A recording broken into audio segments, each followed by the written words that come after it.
sa pagbilang nila ng pera.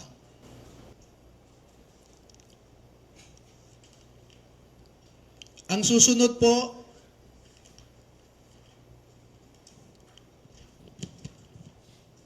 sa larawan sa itaas ay inihahanda ang pera bago isilid sa mga maleta ulit sa Horizon Homes. At yung larawan sa ibaba ay isang halimbawa ng pag-deliver ng pera sa bahay ng isang ng eroplano. Meron po silang kasamahan na 12 pa na hindi makakadalo ngayon dahil sa mga personal na rason. Ang dalawa ay meron silang kasama sa buhay na nagtatrabaho pa sa gobyerno at meron silang pag-aalinlangan na maaaring maapektuhan ang trabaho ng kanilang mga asawa. Yung 10 na hindi pa nakadalo ngayon ay tinatawag ko po na second batch at lalabas din po sila sa tamang panahon. Bigyan ko po kayo ng halimbawa ng nilalaman ng kanilang affidavit at kung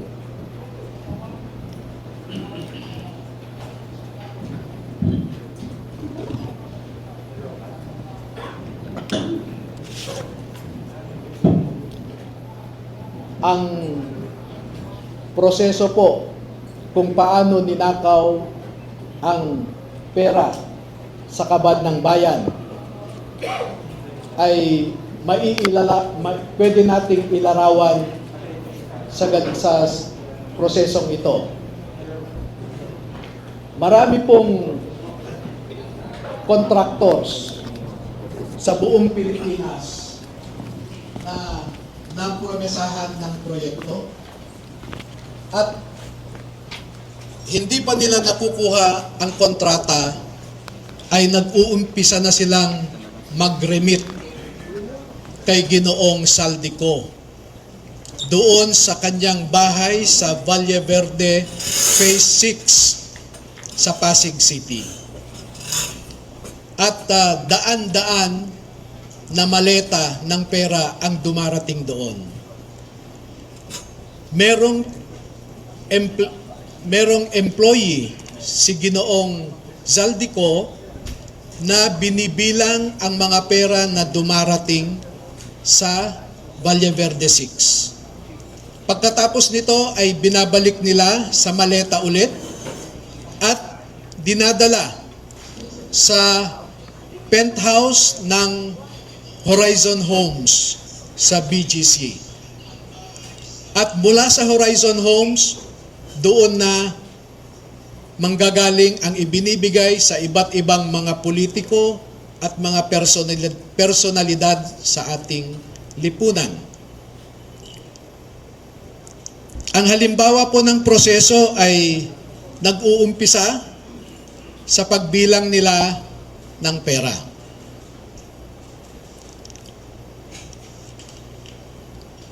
Ang susunod po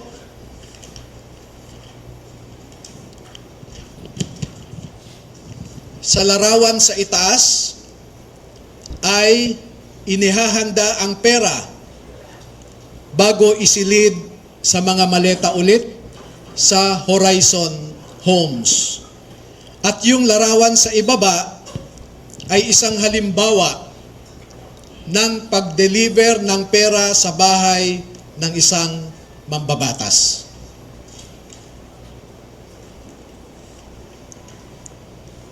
Makikita po ninyo na may nangyari kay Master Sergeant Gutesa. Sa aking tanggap na impormasyon ay napilitan siyang mag-execute ng isang affidavit na kung saan ay sinasabi niya na hindi siya kasali o wala siyang nalalaman sa mga pagde-deliver ng mga mali-malitang pera. Pero makikita po ninyo dito na siya mismo ay kasama sa pagde-deliver ng pera. Kaya naaawa po ako ngayon sa sitwasyon ni Master Sergeant Gutesa dahil ginawa siyang sinungaling.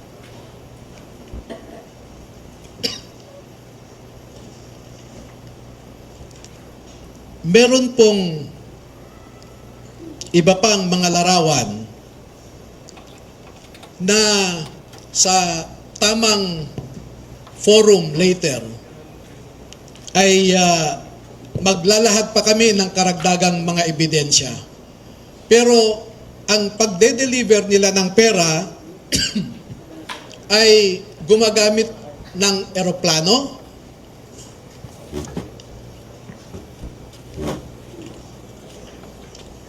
gumagamit din sila ng helicopter,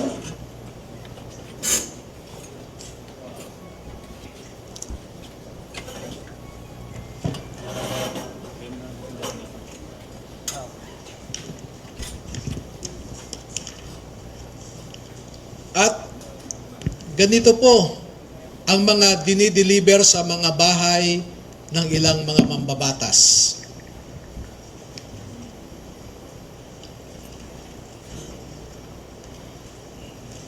Makikita ninyo sa itaas na larawan ang hilera ng mga maleta na ang laman ay pera. At parte lamang ito ng isang delivery na sa panahon na ito ay 52 na maleta ito. Sa isang delivery, umabot ng 52 na bagahe.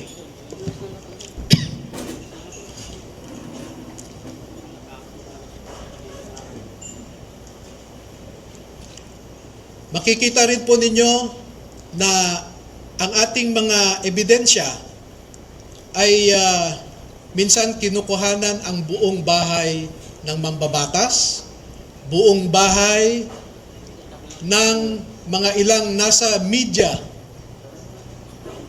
yung tinatawag nating mga media operators.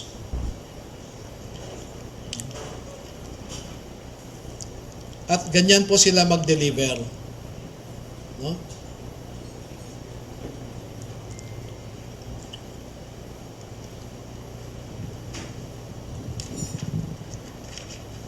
Makikita po ninyo sa ibabang larawan ang mga maleta rin ng pera. At marami pa pong iba na katulad nitong mga larawan. At dito sa taas na larawan ay ipinapakita lamang na yung isang malaking maleta ay hindi kayang o halos hirap na buhatin ng 3 katao.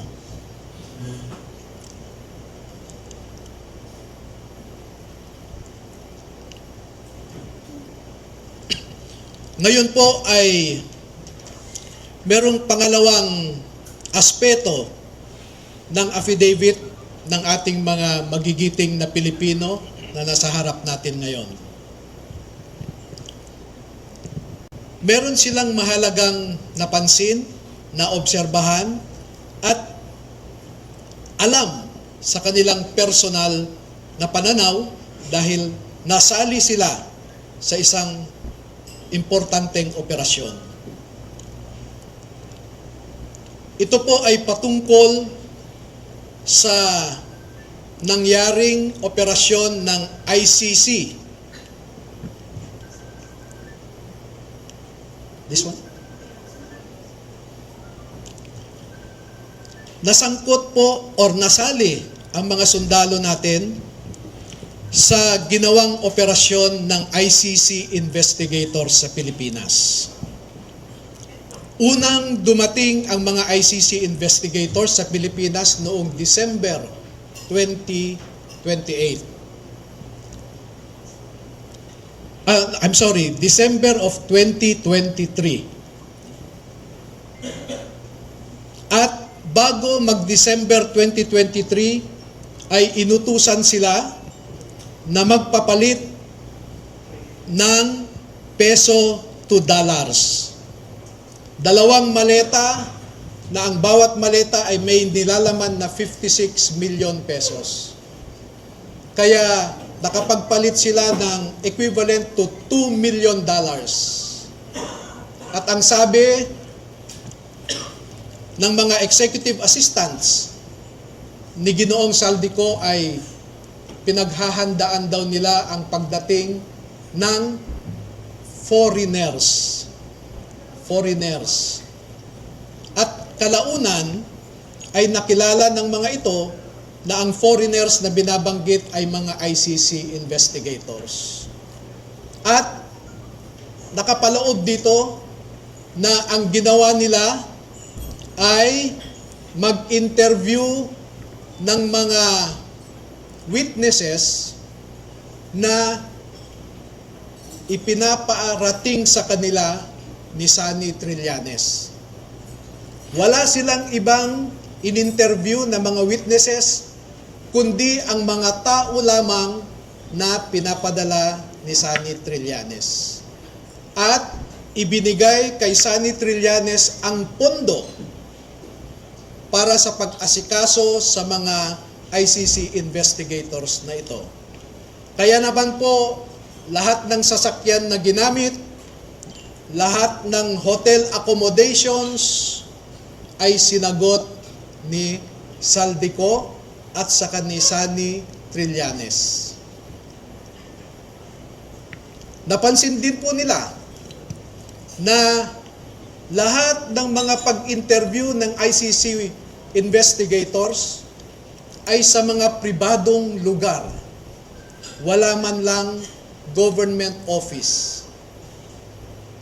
At makikita po ninyo ang madalas na pag-deliver nila ng mali-maleta at minsan mga paper bags naman na mga pera patungo sa mga nag-aalaga sa ICC investigators.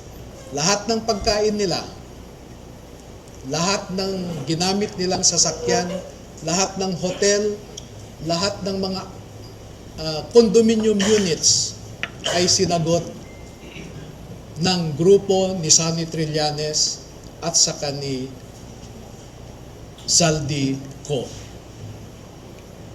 At bilang isang abogado po ay nababahala ako dito. Dahil ang sarili kong konklusyon na hindi naman nilahad ng mga sundalo na ito dito sa affidavit nila. Pero bilang isang abogado, ay nakikita ko ang isang mabigat na suliranin ng isang third world country na katulad natin na siya lamang pinag-iinitan ng mga ICC. Hindi nila kayang ipatupad ang kanilang orders sa mga mayayaman na bansa. Tanging third world countries lang. At ito ang aking obserbasyon. Una, ang ICC investigators did not conduct a bona fide investigation in the Philippines because they only interviewed people sent to them by Sunny Trillanes. Nakapasok din sila sa bilibid prisons para kausapin ang tatlong na sentensyahan sa pagpatay kay Kian de los Santos. Meron din silang kinausap na mga di umano ay EJK victims' families sa bahay Kalinga ni Father Flavie Villanueva. At lahat ng gastos ni Father Flavie Villanueva ay sagot ni Saldico. Number 2, dahil December 2023 lang unang pumunta ang ICC investigators sa Pilipinas, ay hindi nakakaduda that the ICC investigators manufactured the existence of ICC jurisdiction in the Philippines because the residual jurisdiction of ICC ended in March of 2019, or 1 year after the Philippines deposited its articles of withdrawal in the United Nations. Number 4, the ICC investigators themselves committed graft and corruption. Dahil bakit hinayaan nilang lahat ng sasakyan, lahat ng pagkain, lahat ng accommodations nila ay sinagot ng mga tao na kilala naman nila na kalaban ng kanilang iniimbestigahan. At panglima,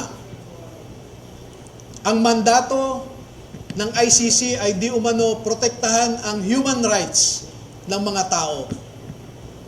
Pero bakit hindi sila nagbigay o nirespeto ang human rights ng isang tao na kanilang iniimbestigahan sa pamamagitan sana ng pag-imbestiga ng mga ibang tao na hindi pinapadala ni Sunny Trillanes?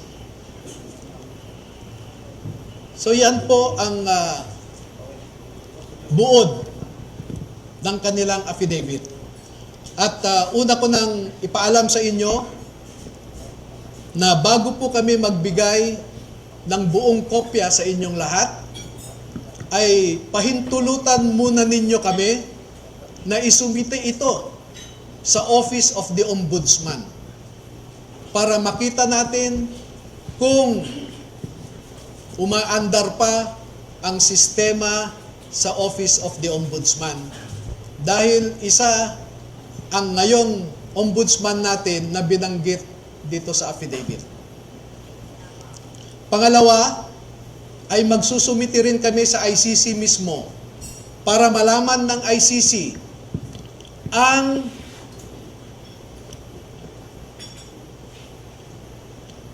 so that ICC will know how the ICC investigators conducted themselves in the Philippines. At panghuli ay magbibigay kami ng kopya sa lahat ng embahada ng mga bansa na kasapi sa ICC para malaman nila kung paano gumalaw ang ICC. Alam naman natin na bawat bansang miyembro dyan ay nagko-contribute sa ICC. Pero katulad ng kino-contribute nila, ang mga litrato na naipakita ko sa inyo ay makikita ninyo kung saan pumupunta ang ating mga buwis. Now you know where our taxes go.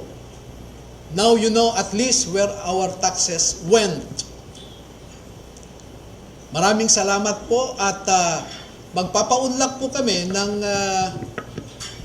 katanungan at kung maaari ay 10 lamang. Kasi alam nyo po, sa ngayon ay meron nang nakaabang sa labas na handang manakit o manakot sa ating mga sundalo. At sa nakalipas na 2 araw lamang ay umigting ang paghahanap ng isang grupo sa kanila na pinangungunahan di umano ng isang tinatawag nilang MC. Initial yon, MC. Hindi ko po alam hanggang ngayon, inaalam ko kung sino yung MC na sinasabi nila. Pero meron siyang inutusan na nasa gobyerno pa at mataas ang rangko sa ating kapulisan para ipatupad ang kanilang gustong mangyari na hindi matuloy ang paglabas ng ating mga kasundaluhan sa katotohanan. At panghuli po, meron akong isang pakiusap sa ating armed forces at saka sa Philippine Marine Corps. Ang mga nasa likod po ninyo ay nagserbisyo sa ating bayan at nandito sila hindi dahil sa politika. hindi po sila nagsasabi ng anumang mga bagay na magdadagdag pa sa init ng kasalukuyang politika na pinagdadaanan ng ating bansa. Bagkus ay gusto nilang makaambag na iangat ang imahe ng ating mga institusyon katulad ng Philippine Marine Corps na lumalaban sa kalaban ng Estado. Pero kung susuriin ninyong mabuti, ay ang kalaban natin ay ang mga nasa matataas na pwesto sa gobyerno. Do not restrain them from sharing to our people the truth that they know. Because alam nating lahat, ang katotohanan lamang ang magpapalakas ng ating republika. Kung lumalaban tayo sa mga grupo na gustong sirain ang ating democratic institutions, katulad ng mga NPA, mga Muslim secessionists, ang isa pong kalaban natin na totoo ay ang mga nagnanakaw ng pera na para sana sa mga tao. Tayo po ay nagpapakapagod para lang may maihain tayong pagkain sa ating mga pamilya.